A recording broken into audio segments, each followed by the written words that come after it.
He speaks on the phone, and the president gives him the order to take the cash. So I'm the one who takes the bag to him, to his residence. Most of the time they are with black bags. Then the sports bag. They have given money to the president. Some months, it's every day the money will be coming. Smallest will be 100,000 US dollars. It might be 1 billion US dollars.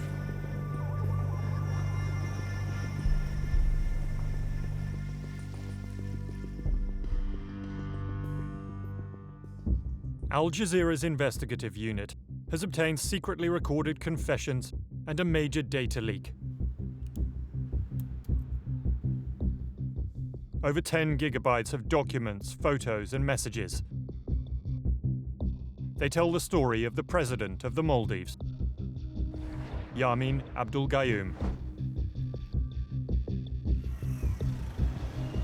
It is a tale of corruption, thuggery, and international money laundering. What words would he use to describe Yamin? Reclusive, brutal, corrupt, authoritarian. He had just a bicycle when he started politics. But now he's a billionaire. He is the mafia head. He presents himself as that. He behaves like that. The data trove leads to Singapore and a plot to launder up to $1.5 billion through the Maldives Central Bank. Hi, Mr. Python. How do you recognize me? I've seen your picture. We have tracked down the men behind the deal.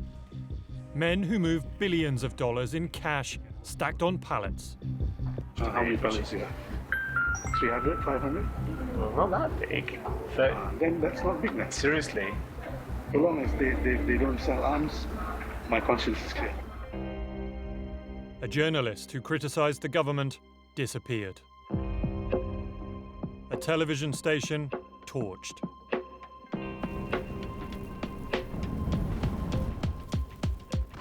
Anyone and everyone who expresses different opinion in some way have been punished. Everybody is afraid.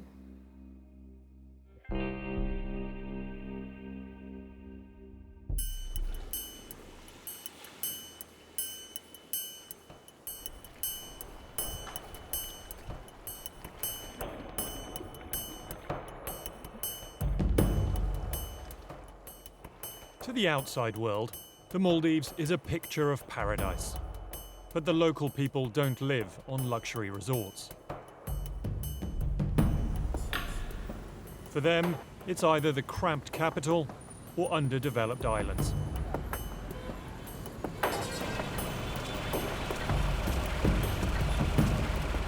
Their paradise has not just been lost, it has been stolen. What's happening in the Maldives is outrageous. We gave out islands, we didn't sell them. Over $300 million have gone missing, embezzled.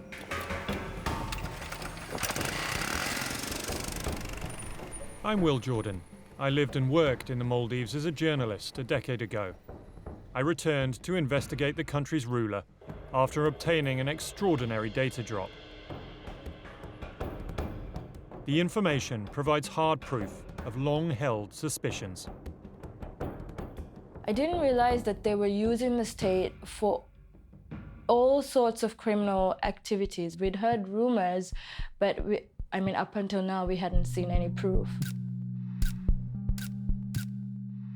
The leak is the contents of 3 mobile phones. Everything from secret documents to selfies.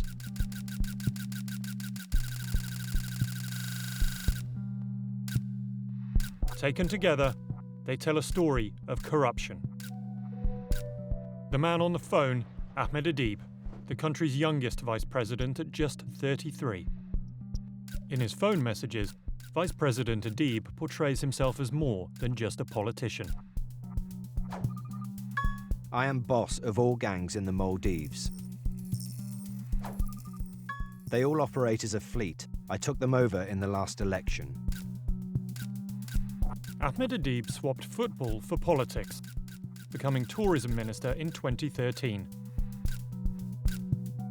The tourism ministership is known as the ATM because that's what brings in revenue for the government.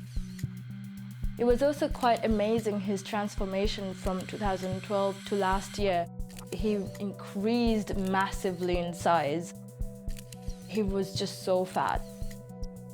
And it was also all the bling bling, like so many rings, the haircut, the glasses, the suits, the cars. It was unbelievable. He referred to himself and his friends as bro, and the system became known as the bro economy. He was just flaunting his wealth, and he always had a group of other bros around him, and they were also in parliament, so he made sure a lot of his former football player friends got elected to parliament, and they were all the same. Ahmed Adib's phone messages reveal how he and his boss, President Yamin, stole paradise. He was just a shadow, a very loyal shadow of President Yamin. He took the money, he got the money, he distributed the money. Once in power, the two men offered islands at knockdown prices to international hotel chains. He was selling out our nation from under our feet. They were 5 million, 3 million, 2 million.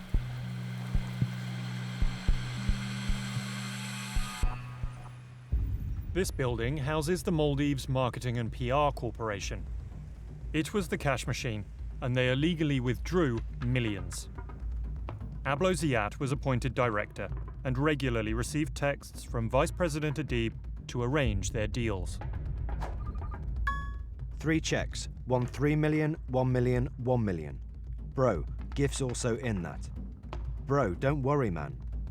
He gave a free rein to Ablo Ziad, his accomplice at the MMPRC, to just hand out islands and all these deals. It was so clear that from day one, they never intended for this money to actually be used for public good. The scam begins when unwitting tourism tycoons pay a fee for an island, say $5 million. They would make out the check to the Maldives Marketing and PR Corporation. But Ablo Ziad rewrote the rules to allow checks to be diverted. He would put his signature and stamp on the back, and it would be paid into another account, cashed out and embezzled.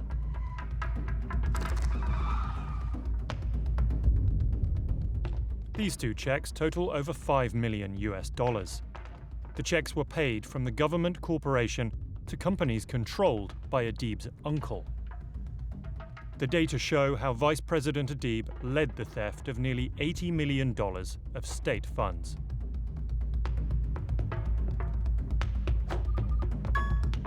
Better make it cash or something, because we don't want anyone to know any details of our deals, bro. Okay. The government is even planning a special tax-free zone for investors. Vice President Adib joked about the opportunities it would offer. We will make zone deals, not only islands. The untouchables. But being untouchable can be expensive. We have obtained secretly filmed confessions given by men who worked closely with the Vice President and his boss. They describe how stolen money was used to buy influence. Since he came to power, he has been bribing the MPs, the judges, lawyers, and everyone else. The whole system is corrupted. The president's money men are on the run in the UK. The Maldives government has put them under international arrest warrants. The men say the government wants them back because they know too much about President Yamin. I think that's why the president is scared. He didn't know that I had all the information. Each man describes how he rode around on a moped delivering bribes. Money stolen from the people and given to the Maldives' most influential. I have been met some of the senior members of the government. I have just personally go and gave them the money. Cash in, cash out. Always comes in, it goes out. I just call them and they just tell where they are. And I just go and drop it. The plan was not just to use the money to buy politicians, but judges as well. Like Ali Hamid at the Supreme Court. The phone messages expose him in receipt of stolen money. Last night you gave Ali Hamid $4,000? Yes. Okay, good. So in 2012, there were audio clips and videos that were leaked that appeared to show a man that sounded and looked like Ali Hamid having sex with 3 different women in a Colombo hotel room.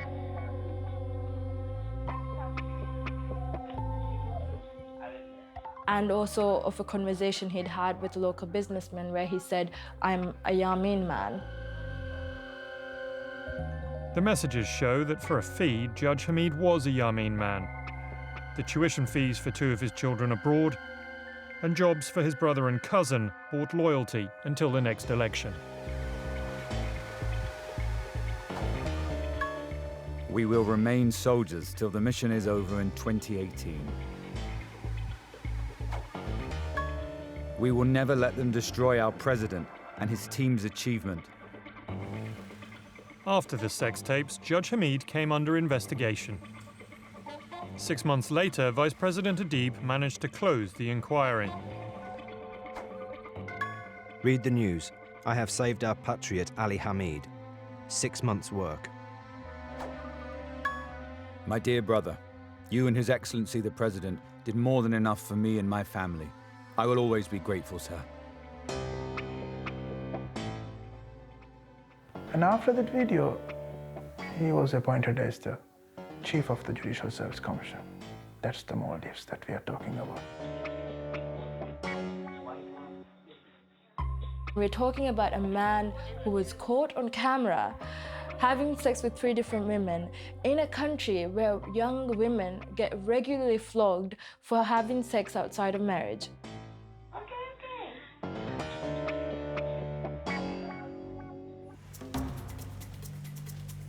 With the judges in their pocket, Vice President Adib and President Yamin could act with impunity. Several media organizations were attacked.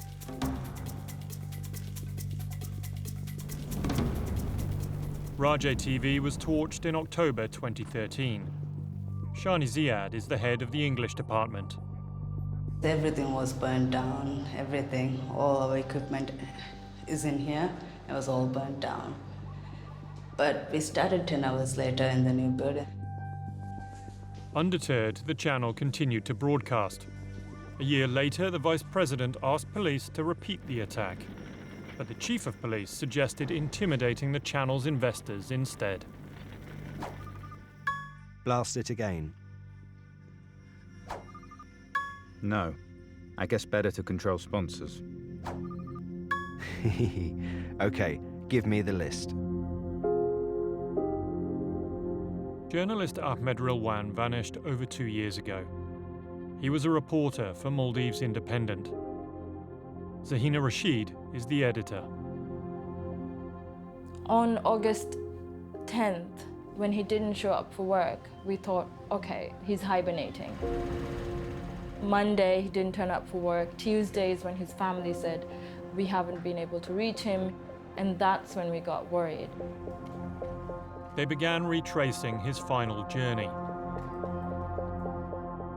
They found CCTV footage of him at the ferry terminal, and they believe he was being watched. He took the 1 o'clock ferry. When Rilwan got off the ferry, he didn't get on the bus, but he walked home. Sometimes I wonder, why did he walk home? We've all received death threats. If he'd just gone home earlier, he would be here today. He might be here today.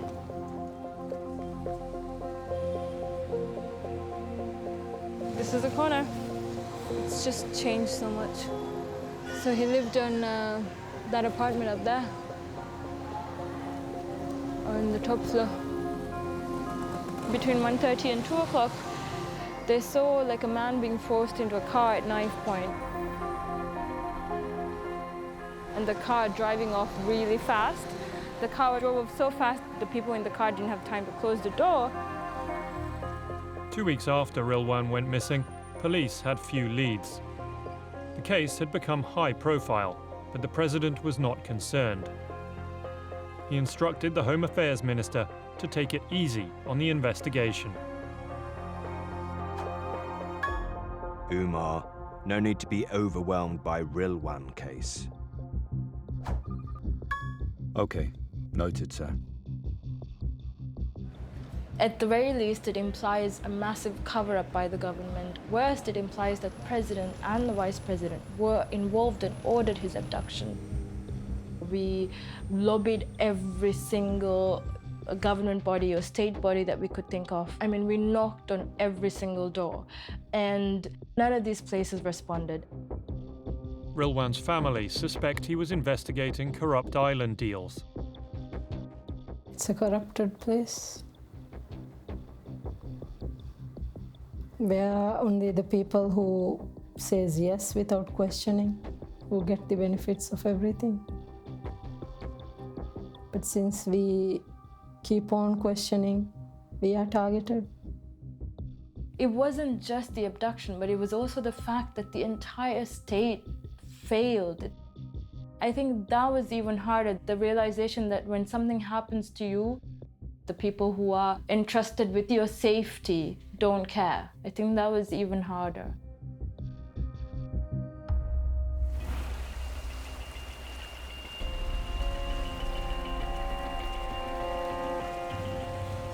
The government has sold islands cheaply all over the Maldives.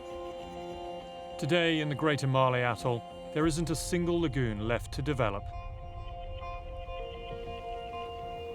Altogether, I was informed more than 60 islands were given out. It's not only islands, the shallow lagoons that's scattered all over the Maldives, everything has been sold. One of the murkiest deals was for the island of Margot. This is the place that we are gonna circle around once we go to the other atoll. Margot itself, it could easily fetch 10 million US dollars if you put into the proper tendering process. Only 2.5 million was received to the government. The buyer was New Mood Resorts, led by Italian Gianandrea Tossi. According to a report by the Maldives Auditor General, the deal broke the law because there was no open bidding. Forged documents also emerged surrounding the deal. They involved companies linked to the vice president's uncle. We've shown our evidence to an anti-corruption analyst. The money ended up in an account controlled by a company that was involved with the family member of the tourism minister. Again, that's a really classic case of corruption, where you mix business, family members, politics, and money goes missing. They basically designed these transactions to look normal, but in fact these transactions are designed to steal public funds. Adib's phone messages show the deal involved a Maldivian gangster known as TC Dave. Weeks after the deal was done, the details came out. Adib asked TC Dave if he was behind the leak. Bro, Tossi or your guys are giving this info? No, don't think so. Few know we made a deal. But figures and transactions? The Auditor General's report suspected corruption. Despite that, workers are building 99 villas. A resort is due to open in 2017 under the banner of Italian hotel chain Baglioni. The government is selling these islands on behalf of the people of the Maldives. You need to really look at the basis of those deals and start questioning, is this a fair transaction? Have the people of the Maldives got the deal that they should have done? All those companies who got these islands do not have the right to get these islands in the first place. So the government of Maldives should take back these islands. Baglioni hotels say they were not aware of any corruption in the island deal. New Mood Resorts and Gianandrea Tossi deny any involvement in the corruption and say they did not fake any documents or transactions. The Auditor General's report concluded that money was stolen from a total of at least 59 island deals. The amount of money involved in this is huge. Without realizing that corruption went right to the top, the Auditor General submitted his report to the President. Even I personally informed him. He basically ignored everything. They just changed the law, and then Auditor General was removed from his office. It was me. Following publication of this report, 11 members of my family received death threats. They weren't idle threats. Corrupt police officers informed Vice President Adib of the audit, and they conspired to silence another voice. You guys need to focus on this Auditor General. No worries. Maybe we need to light up his office, as he is continuously making trouble for us. We checked that place. Lots of cameras everywhere. Okay, but you need to blast it at any cost. Sure, let's do it. But need to blast it at any cost. Oh my God. Oh my God. These guys were trying to blast the office with 200 staffs. Oh my God. Crazy.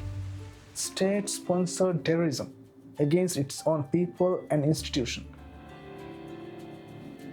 How could they do this?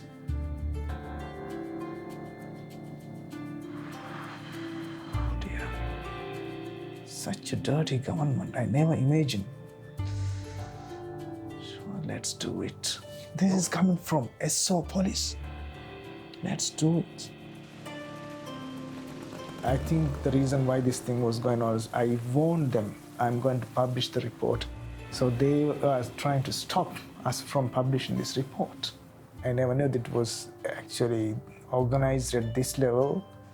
And then Maldives police service, who is supposed to be there to protect and serve us, would be behind these things. And unbelievable.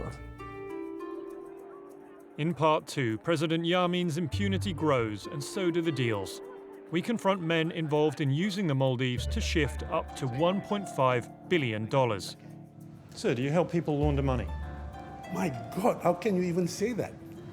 Say it to my face. How can you even say that? $1.5 billion of physical cash is pallet loads of money. It's something from a James Bond film.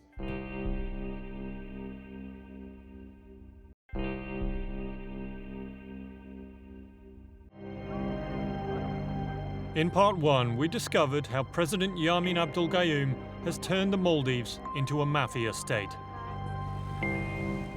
Men biking bags of cash around the capital for the president and his cronies.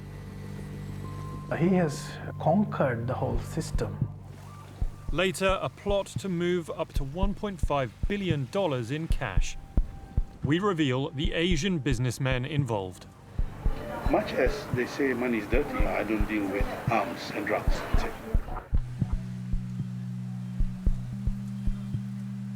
A decade ago, the Maldives was a place of optimism and reform. 30 years of one-party rule had ended. Mohammed Nasheed became the country's first democratically elected president in 2008. With stunts like an underwater cabinet meeting, he cultivated a global profile as climate campaigner. If Maldives cannot be saved today, we do not feel that there is much of a chance for the rest of the world.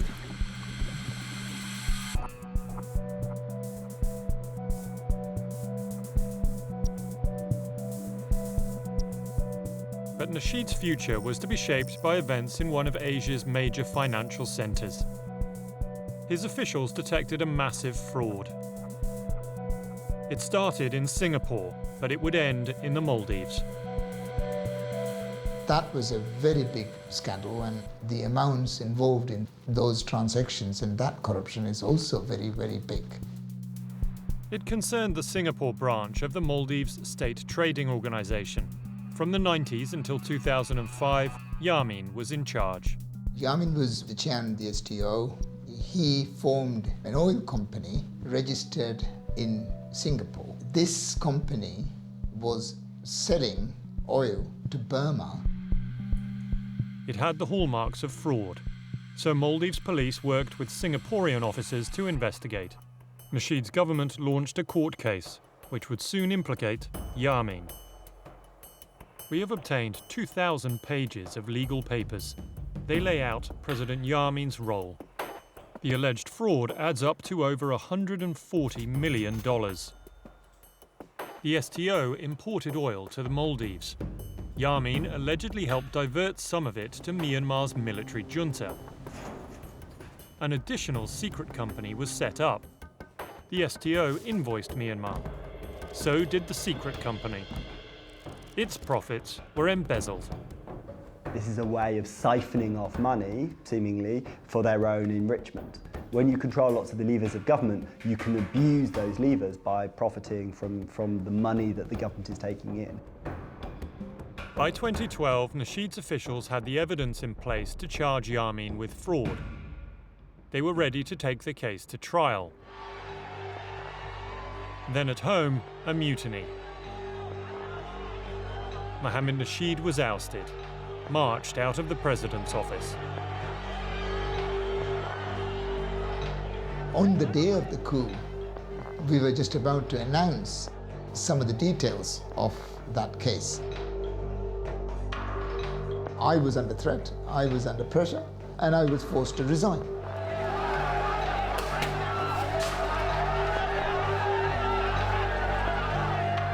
And most certainly, Yamin himself was leading it.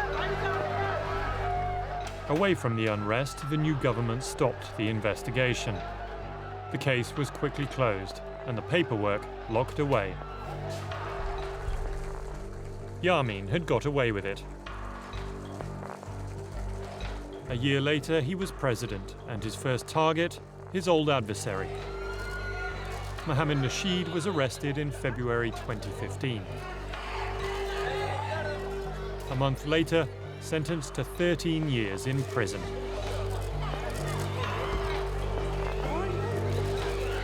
Yamin had turned the tables on Nasheed.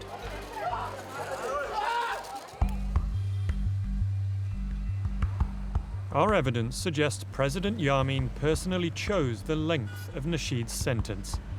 The vice president's driver describes in secretly filmed video how it was done.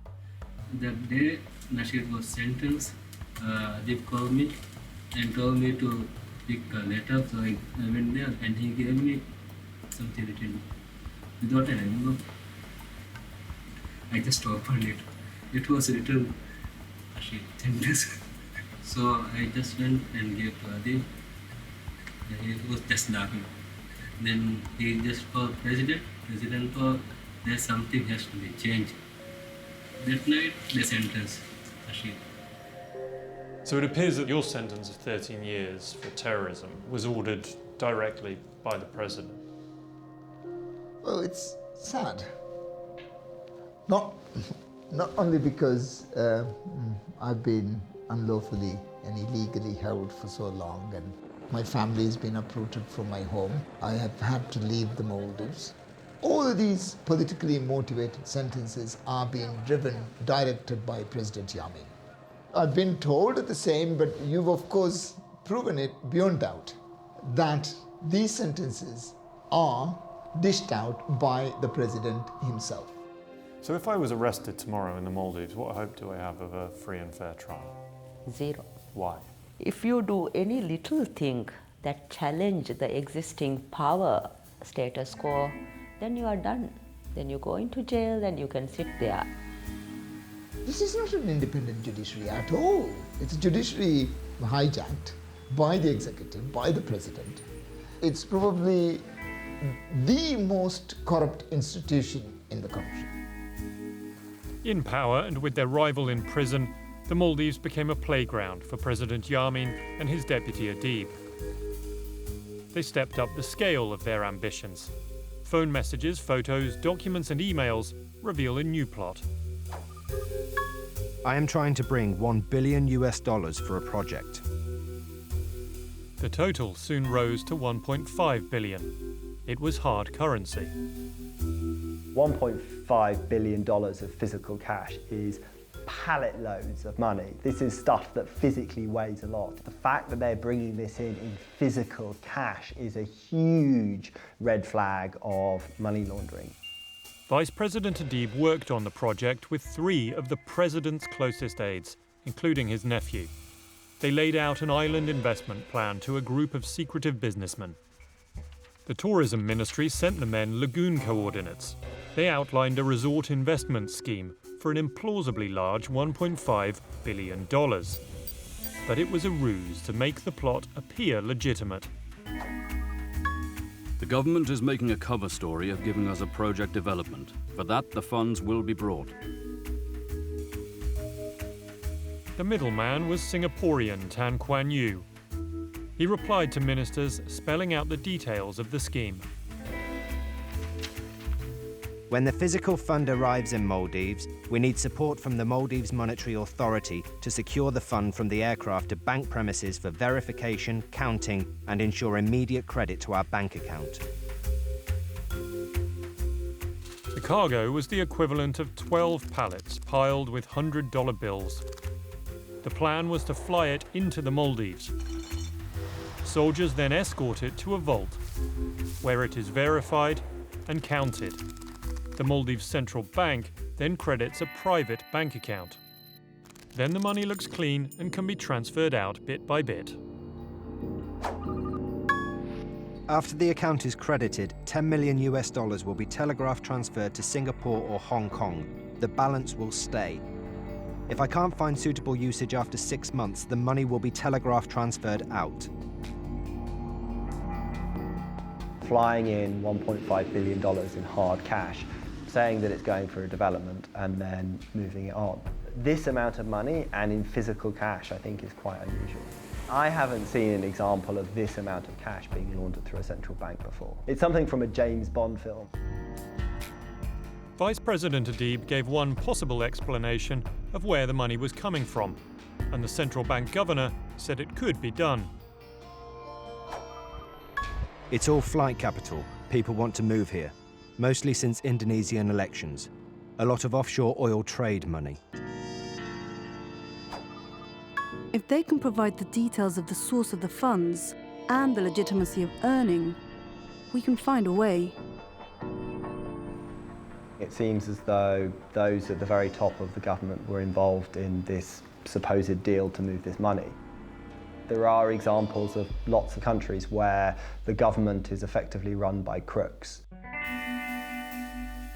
Emails and text messages show Tan Kuan Yew was representing secretive financiers, a mysterious boss referred to only as Mr. Hands.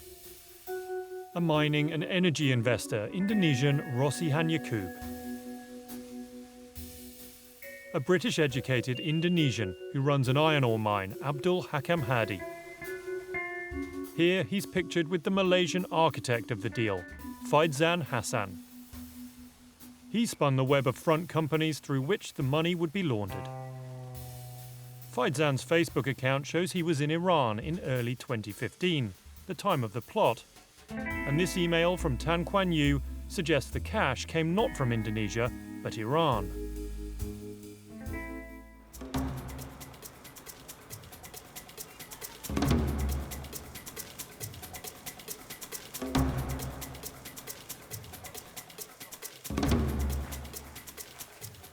We caught up with Mr. Faidzan in a luxury mall in the Malaysian capital. Mr. Faidzan, my name is Will Jordan. I'm from Al Jazeera's investigative unit. I wanted to talk to you about the Maldives and about cash flying into the Maldives under your company City Trusted Administrator. You know anything about that? What is all this about? Sir, do you know Tan Kuan Yew? Tan Kuan Yew, I've Tan Kuan Yu. Kuan Yu. Tan Kuan Yu from Singapore. He has a company yes, called yes. Idea 5, Tanstar. I've met him before. Abdul Hakam Hadi? Hakam Hadi, yes, of course, he's Malaysian. Well, what's your relationship with him? He comes back to our office often. And Rosihan Yaqub? Of course, I've met him before. He's an Indonesian guy.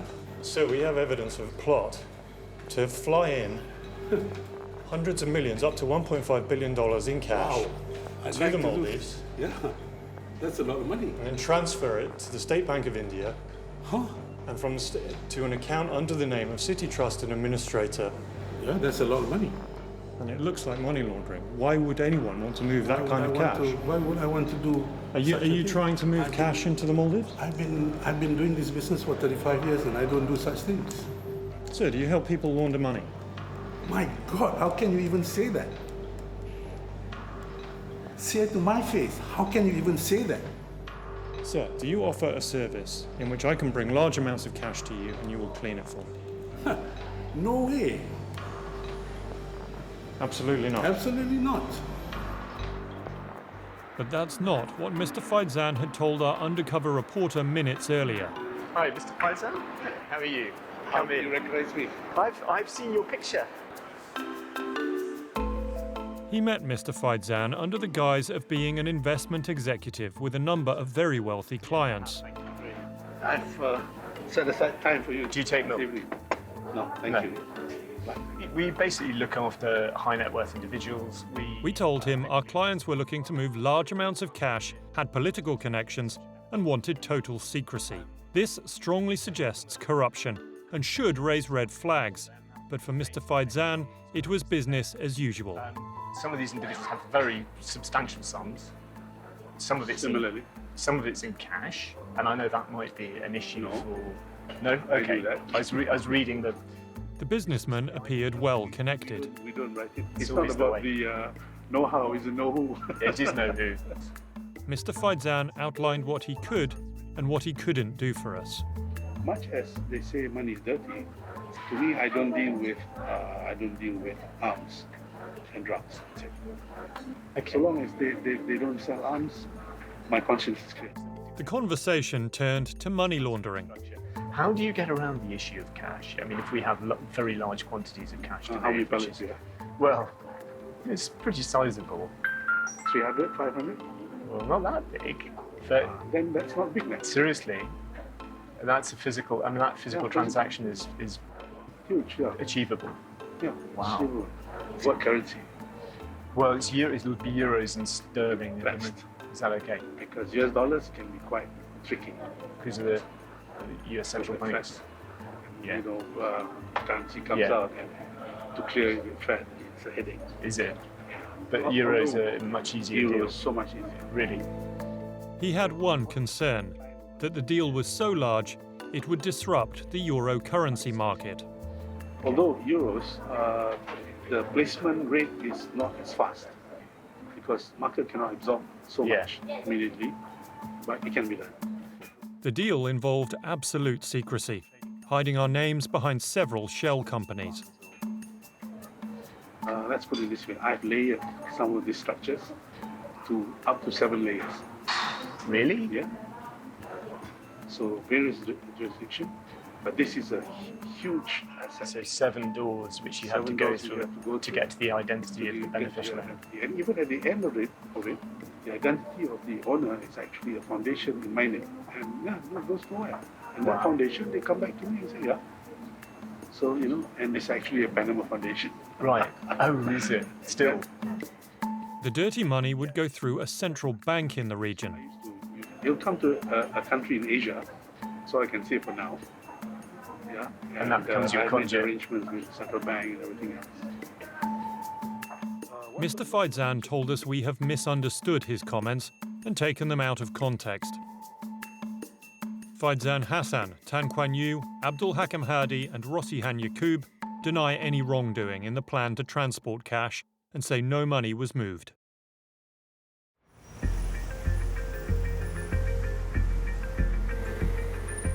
We have discovered from secretly filmed confessions how men on mopeds delivered stolen money, bags of cash to a corrupt political class. Mostly the people that I have went and given cash is the most senior members of Yamin's government. Ahmed Ishfar Ali was part of a front company used to steal government money. Actually, mostly we don't text. Actually, I just call them and they just tell where they are. And I say, just go and drop it. Mohammed Latif, aka Moho, ran the front company. President Yamin will know me personally because I was involved, I was there, I was managing some of their funds. In this paying-in slip, the name's been blacked out, but it can still be recognized. $500,000 to President Yamin, to his account at the Maldives Islamic Bank. Check number 247. Moho paid it in. The Vice President asked me to deposit a check to the President's account, directly to his account. I did 2 transactions. I noticed that it was on a fast track. It was transferred that day within 3 hours to that account.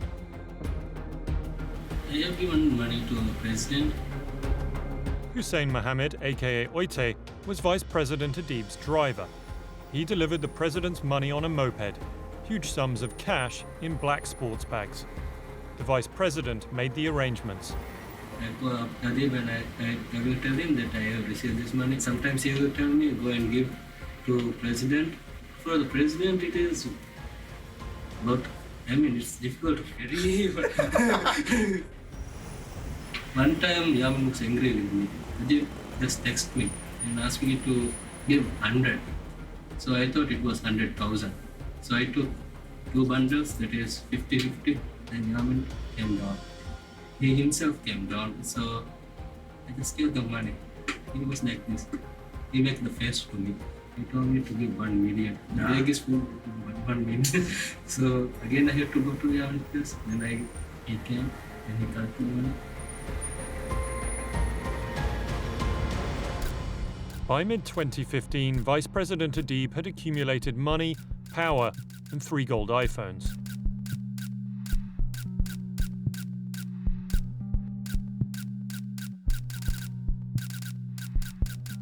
He travelled all over the world, meeting leaders like China's premier.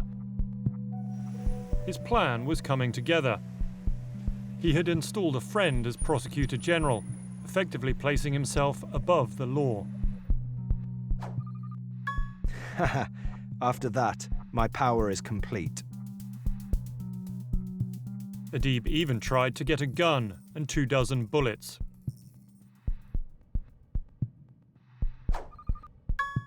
Bro, what do you have now? 9mm, silencer? How many bullets? How many do you want? 24. Okay. Delete all the messages, bro. For safety for both. I will.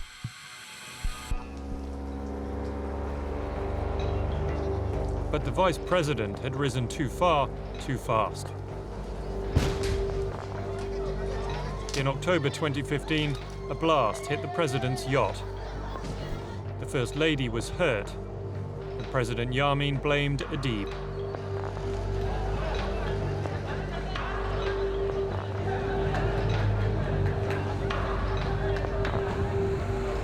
The Vice President was sentenced for terrorism. But was he behind the blast? We have obtained these previously unseen forensic reports. Lacking expertise, the government called in American FBI investigators and Saudi specialists. Both found no conclusive evidence that there was a bomb. They suggested it was an accident, which in turn suggests the president used the blast as an excuse to remove his closest rival. We have seen him in operation. We have seen him purging his own government. He has arrested 2 or 3 of his own vice presidents. a number of his own ministers. Anyone and everyone who expresses different opinion in some way have been punished. Now, there's no exception to this. Before Vice President Adib could be arrested, he handed his phones to an ally who sneaked them out of the Maldives. A source copied the contents to us.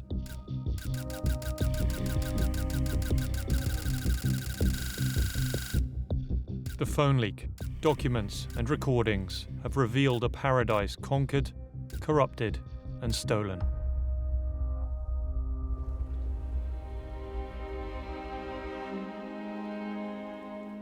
The system has completely failed. I mean, in such a small place where everyone knows everyone, it's very easy to corrupt the entire system.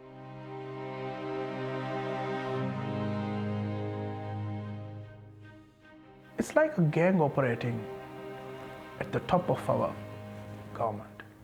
President Jazeerin is involved, police involved, central bank involved, parliament involved, and judiciary involved.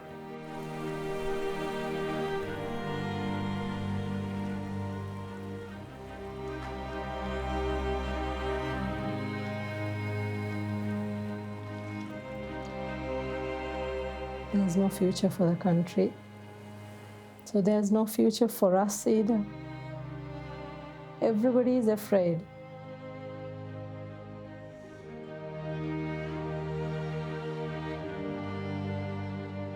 The Maldives is being sold out by these few people who are making money out of the beauty of that country. The country has been stolen bit by bit since Jazeerin has come into power. He has this need to sell off the country and collect money.